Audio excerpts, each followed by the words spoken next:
everyone. Oh, I could use a microphone here. Good morning. Good morning, everyone. Oh, so glad you could join us. It's a morning stretch, kind of a morning, and I am so glad that it is already Wednesday. You know what, folks? Yeah. Tricia Sloma, Matt Engelbrecht, coming to you Good on morning. this morning stretch. Good morning. It's unusually loud in my ears right now. How about you? So I took them off. Really? I did. I couldn't. Yeah. I think that Brandon's Okay, you doing can it put over him back there right in. now. Yeah, To adjust Brandon's the volume on it. Yeah, this is the only way you're going to see Brandon today that's because better. he's trying to hide. That's You better. can see him leaving. Yeah, okay. Don't leave. You can hang out with us. We're glad you could He's join us, looking at though. me to say whether or not he should stay. You can go. That's fine. That's all right.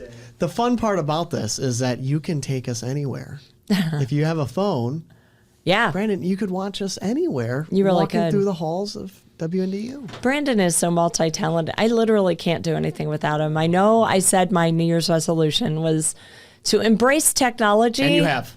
I really have. But you Mm-hmm. know it. Brandon saves me every day. Yeah, but he's saving you less and less. And that is how I know your New Year's resolution. You're starting to accomplish that. You got most of the way through today embracing technology. It was just Most of the way through bit. today. That's a lovely way to do it. Before it was none of the way. None of the way. Now we're most of the way. We'll get there.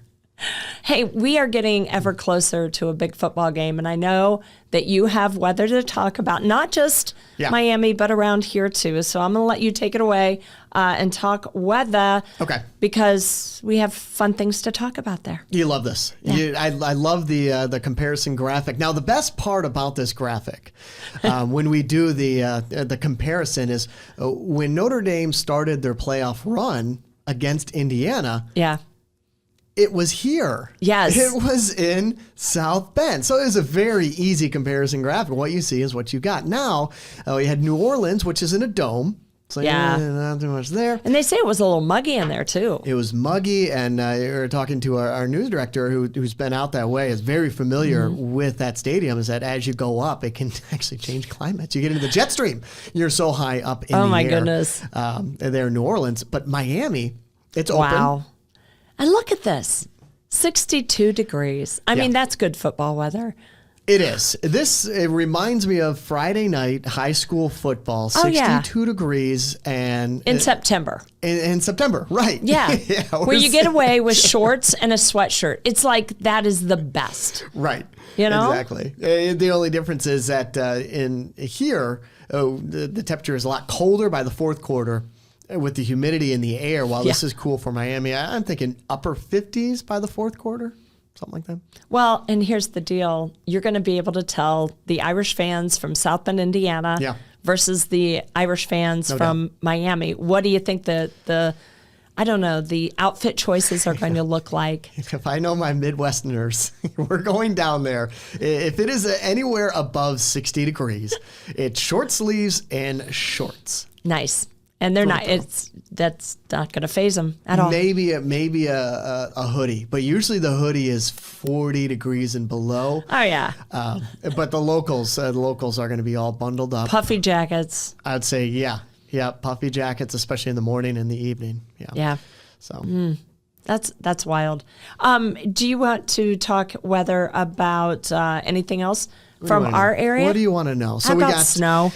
Just tell us, just rip that Band-Aid off, would you? Right there. So we got isolated lake effect snow through the area. We've been first alerting you to 2 days. Wednesday, let me get this in view. 2 days. Wednesday was the lake effect snow. And then coming up on Friday, let's go ahead and get into that one. So this is Thursday at 10 p.m. And we were talking about this just a little bit ago, that as the system moves, this is going to be another pretty big system, not for us, not even for Indiana like the last one, but for the deep south. You got Miami on the map down there, and what we're going to see, so this is Friday at 8 a.m. It's possible, depending on when Notre Dame comes back, right there, there's a circle, straight on it. They may be looking at some flight delays as you go back up through a lot of problems, possibly through Atlanta, back into Houston, all these little hubs back into the southeast. You just made a whale. Storm. Is that what you're focusing on? Yeah. Tricia. You just made a whale. You can draw. You can sketch. I'm so proud of you. Thank you. Is it a blue whale? Is it an orca? No, it just looks like the cartoon whale that I loved drawing when I was a kid. Fun fact, orcas aren't whales. Really? Mm-hmm.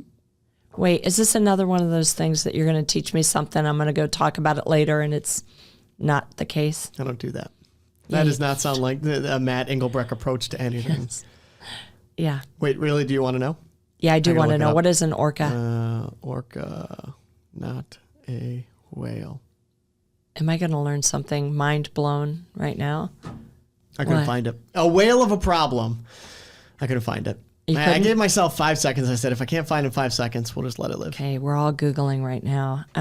Our viewers are probably Googling it right now. So let us know if you know whether or not an orca is indeed a whale or not. So we have system snow to talk about. Is that what Friday's mess is there in the middle? Obviously. Yeah. So this is so Friday morning, Friday afternoon, late morning for us. So you see how that blue stretches up. So I'm not expecting any impacts on the morning commute, but we may get about 2 inches of snowfall Friday afternoon, which should put down a decent base in and across Michiana. We were talking about Swiss Valley. They certainly needed, would like some snow. They've been producing their own. They're open, but they could certainly use some snow too. Wow. Okay, so we talked Notre Dame football. I have to pull up some video because the team is in Miami and they are having so much fun. Yeah. I got to imagine they're having fun. Don't they look like they're having fun there? The team or our team? Their team? Our team. Our team. Our team left today. Oh, no, right. You're talking Notre Dame football right there. Notre Dame team. Yeah, of course, the big thing was earlier this week, Jeremiah Love was walking. There he is right there, number 4, that knee brace. Everybody's talking about the knee brace. It's okay. It's precautionary. Yeah, you don't want to mess up anything in practices before the biggest game. That's right. Now, and you can kind of speak to this as somebody that has had a knee injury from athletics. Yeah. What was the recovery process in your situation? Oh, please know that when you get hurt in the 80s, you're talking. Why are we looking at this? There we are. We're looking at the Notre Dame football team. I got hurt in basketball, and it was like my sophomore year. I had to sit out my sophomore season. If this injury were to take place today, they may brace you and you'll be back in a couple of weeks. It's a broken kneecap is what I suffered from a dislocated leg. It's not supposed to do that. Yeah. That wasn't fun. Hey, I got my driver's license during that time. I toughed it out. I can't believe it. But yeah, it's hard. And you do wear a brace to protect it. He's doing the right thing. Hey, he's moving, and in the game, it does not slow him down. Yeah. So and he's one place, remarkable. A lot of people in Vegas were curious on exactly how he was doing. Yeah. For this game going Well, and they have a lot to worry about with Penn State because they've got quite the offense, and they have a tight end. Tyler Warren, I believe, is his name, and he was up for a Heisman. Yeah. So hey, countdown to destiny. That's pretty cool. This is our team. Our sports team left this morning. Matt, you got to say goodbye to everybody. I did too. They're excited though, aren't they? They are. Yeah, and it's always like behind the curtain a little bit. We sit there and we talk about what we need from them and what they're able to provide in this situation. Because you go down there and I don't think people really understand how fast everything moves when you're trying to cover Countdown to Destiny, and how fast and how efficient those two and the team has to be to try to get content back here locally at WNDU. Yeah, Jackson Neal, Sabrina Hoover. Of course, when they were in New Orleans, they were providing news coverage for us, catching up with Notre Dame fans from the local area that were on scene and just as devastated and shocked as the rest of the country was to wake up on New Year's Day. But they did an incredible job. So did the Notre Dame football team. You're going to see Jackson Neal and Sabrina Hoover's reports throughout the day today, of course, throughout the day tomorrow. That game kicks off 7:30 on ESPN tomorrow night. Notre Dame women's basketball is at home. Wake Forest. Let's go. They moved it up, didn't they, Matt? They did, 5 p.m., and there were some talks that they were going to try to maybe roll that. So 5 p.m. for women's basketball against Wake Forest. That ends at about 7 o'clock, maybe 7:30 for the start time for the Notre Dame game. So there's some talks that maybe they'd put it up on the Jumbotron. Wouldn't that be cool? I really would. I mean, keep this concessions open, and I'm going to go get my pretzel and another big beverage, and I'll just sit down and watch. Exactly. Yeah, and you're around people that want to watch and are engaged in it. And, of course, the women's basketball, Wake Forest, not the strongest team, so they should be able to take care of business. I would hope so. And overall, it should be just a fun night in and across parts of South Bend. All right. Something that's really special going on tonight, and we want to remind people of this. We've got some video here of President Jimmy Carter. His special tributes continue all this week.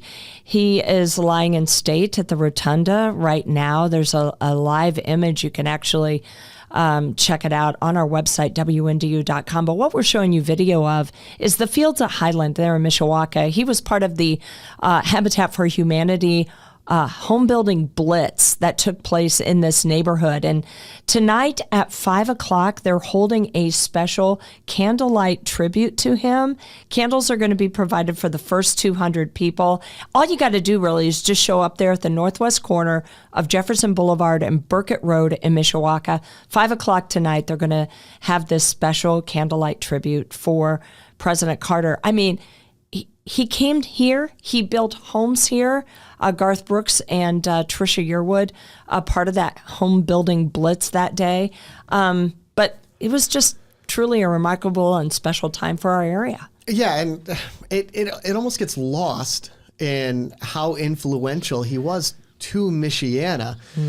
We know from a national perspective, national stage, being a former president, that you hear different parts of the country, a former president, but his hands were here. His hammer was here helping Habitat for Humanity and create new opportunity for people here in Michiana. And you said it yourself, that being able, if you could, to cover the event from D.C., it would mean a lot to connect those two, because there is a very strong connection between our community and the former president. Yeah, and for anyone that thinks that, oh, come on, he did this all over, no, there were select communities in our country. He did this around the world, but yeah, select communities around the country saw his hand, literally his hand, in this incredible building of affordable homes. And yeah, our area was blessed with that. Our phones were ringing immediately after from television stations wanting our video, this very video that you're seeing here. This man was well into his 90s in 2018. He was hammering. Rosalind was too. They would meet with the families. They would pray with the families. They left a mark here, and it's there. It's there at the Highlands, the fields at Highland. Carter Court is the official area that they want people to go to, but you'll see it there if you go to Burkett Road and Jefferson Boulevard.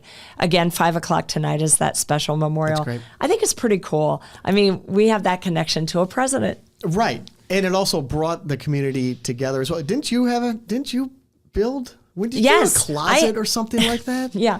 Okay, so the latest home that was built there in the Habitat for Humanity Fields at Highland was a home for Terry Dixon. And Terry went through the classes, and she was part of the Women's Build, Muffet McGraw Women's Build. And I was asked to take part. I said, absolutely. And over the summer, it was another hot day. I was out there using the saw. Muffet, by the way, does not like to saw things, so I got to use the saw. But she's right up there on the ladder, hammering. And I was working in the front closet. I had no idea that was going to be a closet. I just thought it was a unusually tight space. They had me up on the ladder, and I thought, well, this is interesting. Yeah. So then when they did this big reveal at the beginning, I think, well, it was right before Thanksgiving, I believe. But I got to go to the reveal when they hand over the keys and they have a prayer ceremony, and it's special. I'm like, oh, So that's what that became. And when it's lovely, now they have drywall and they've painted it and I can see what it is.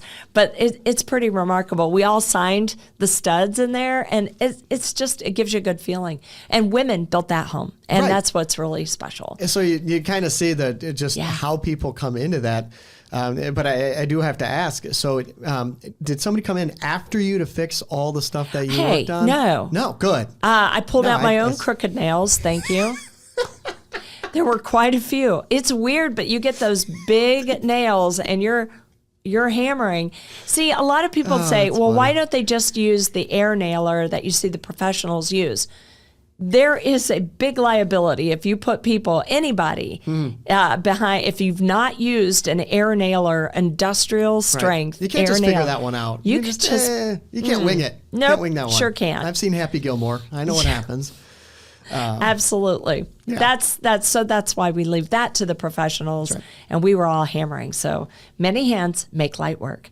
I want to quickly talk about Wednesday's Child. I've got a Wednesday's Child running tonight. It's pretty awesome. This is 15-year-old Mystical story. Her story comes to us from Indiana Kids Belong. It's one of our partners who helps tell the stories of foster children in need of adoption. She is 15 years old.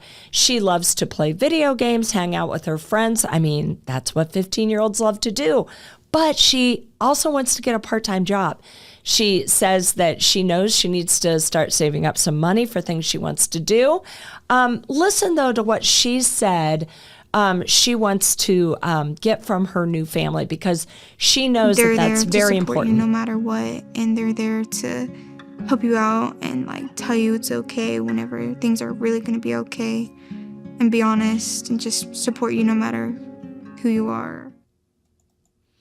That's Destiny. That's Destiny. No, her name is Mystical. I was looking at Destiny for football, but this is Mystical. Yeah. She is 15 years old, and she's just got a great attitude. Beautiful and we name, certainly too. Hope. You know, I was looking at that. What an unusual name, and it's an unusual spelling. It's Mystical, spelled Mistikal, I believe. And so an unusual spelling. Yeah. But her name may be Mystical, but she knows exactly what she wants in life. So, beautiful. Yeah, tune in for her stories coming up tonight just before 6. And we encourage everybody, go to our website, WNDU.com. You'll find our Wednesday's Child stories all together. And you can actually kind of look through. And I've talked to people who've adopted children through these programs, and they say, we were on your website. That's how we saw our future son. And I mean, that warms my heart. So that's pretty cool. Wednesday's Child runs tonight just before 6. Absolutely. So we are looking forward to running that. And so that's tonight right here on Channel 16. Yeah. Unless you're watching this podcast tomorrow, then you can find it on WNDU.com. There you go. That's right. These things live on in eternity. On the web, the World Wide Web. That's right. Before we go, Jack Van Meter just texted me. What? He is watching our podcast. He is. And an orca. Yeah. An orca is not a whale. It is a dolphin. Oh. Yeah. How about that? And it took Jack Van Meter. How about that? Filling us in. Yeah. Jack, and I texted him back and I said, I don't believe you. I don't believe you. Yeah. Yeah. A dolphin. Yep. There you go. Some news you can use today on this Wednesday. So glad you could join us. We're going to be back on tomorrow, right? Sure. Yeah, why not? The morning stretch, it's folks. It's a big day tomorrow. It's huge. How could we not? We've got so much going on, from sports to news. And, of course, we didn't even touch on the wildfires out in California. Yeah. Devastating with what's going on out there. So we'll get to it all tomorrow. Yeah, so tune in for the morning stretch. So glad you could join us. Have a great day, everyone. You can always check it out, WNDU.com.